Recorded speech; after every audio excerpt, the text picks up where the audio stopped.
Yes, you can drink water with your meal, with food. The science is very, very clear. And there's a couple of people out there saying, don't drink it with a meal because it dilutes the stomach acid. Let me tell you, that's very, very simplistic science. And I'll explain it with a bit of logic and I'll show you the science behind it. So yes, you can drink with a meal. And it starts off very simply by looking at the content of water in all of your food. All food comes with a water content. At the top, you've got your cucumber, about 96%, 92% watermelon. In fact, all your fruit and veggies are 80% or more.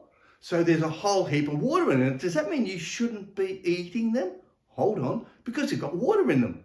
And then you've got your meats at 60 to 75%, your rice around 60 to 70%, goes down to breads 35%, 6% water content in biscuits. I'm going to suggest to you that if you have a biscuit, make sure you drink something with it. And then you've got peanut butter at 2% water content. So the message is, if you're not supposed to have it with water, how does our body deal with all these fruits and veggies and dry food like biscuits when it comes to water?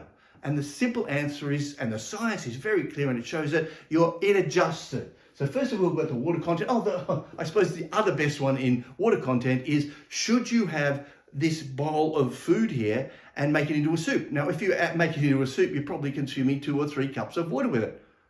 But that's just the same as drinking, isn't it? Exactly the same. That's why I'm saying it's so stupid. Now, coming back to the first part of the science here is very, very clear. The stomach regulates your pH. Now, they've known since 1914, literally, that if you have some water, a drink of water, it will stimulate the release of hydrochloric acid in the stomach. And the more water you have, the more it will stimulate, just with something basic as that. Now, why does it do that? Well, you better watch my other videos on healthy digestion and the role of stomach acid in protecting you. Yeah, it's absolutely critical to understand this. But it's stopping the bacteria, trying to kill the bacteria in the water and so on, so anything that gets through isn't going to poison you. So the first one, we know it regulates it, and different foods cause different reactions. So the stomach releases digestive juices, and by the way, those digestive juices are about 98% water. And in fact, we start releasing these digestive juices in our mouth, again, our saliva, 98% water. So our body is actually hanging out for water, craving water, and using water in the digestive process. Now, when it starts to go down your mouth and your esophagus, your body system, your digestive system reads and says, this is really dry, or this has got a lot of liquid in it, or this has got, whatever it is, it reads it. And when it gets down and it starts digestion, it reads it even further and it says, hold on, add more water. So if there's not enough water in there, in the foods that you're eating, it will actually put more water into the system. If there's too much water in it, it will literally start to alter the hydrochloric acid and other things that are altered in it. It regulates it. And so what happens, literally, your stomach releases hydrochloric acid, HCl, from the parietal cells. And that is regulated by all the messages and the receptors there, and it balances it out.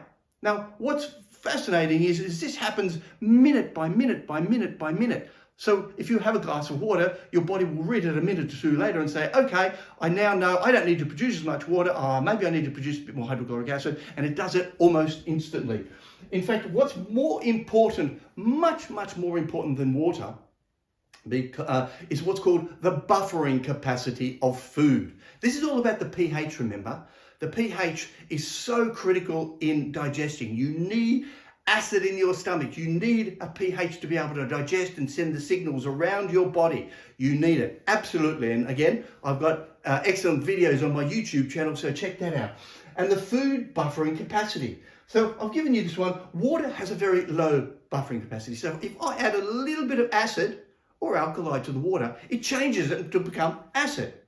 But if I've got food, particularly protein, and I add a little bit of acid, it doesn't change it. I've got to add a lot more acid, and a lot more acid. I've got literally hundreds of times more acid for food simply because it's got a high buffering capacity. It doesn't want to change its pH. And if it's in lots of little particles, it actually has an even higher buffering capacity. And so what happens when you have a large meal with some protein in it, your stomach will stay at a pH of greater than 4, which is, we don't want it, which is why I tell you to have smaller meals. So you don't want a pH greater than 4 because you want a pH of 2 to 3, preferably 2 even better. And that will last for 2 to 4 hours and lead to an increase in reflux.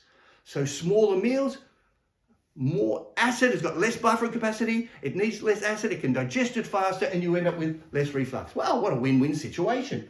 Now, water, on the other hand, literally, when you add a little bit of acid, it will change it straight away. So what they know in the stomach is when you have a glass of water, it changes the pH after 1 minute for about 3 minutes. And then the body, the stomach, readjusts it and converts it back to the pH for ideal digestion.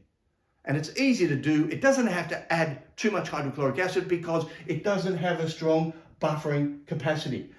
Now, all of this, what does this mean in terms of your health? Well, the first thing is don't eat big meals. Second thing is, if you have a glass of water with your meals, it actually saves your body producing a lot of liquids. Your stomach will use 4, 5, 6 litres of water a day, 1.5 litres, 2 litres in your mouth. So it actually lets your body relax a little bit more with digestion. And as a result, we see water content, by having a glass of water, the research shows that it helps with weight loss and it helps with reflux. Now, the last proviso I'm going to give you here is don't make it a whole litre or 2. Don't go overboard. It's about having 1 glass of something with your meal to enjoy the meal and to help with digestion. If you like this video and the science behind it, check out all my other videos on YouTube and subscribe to the channel and share.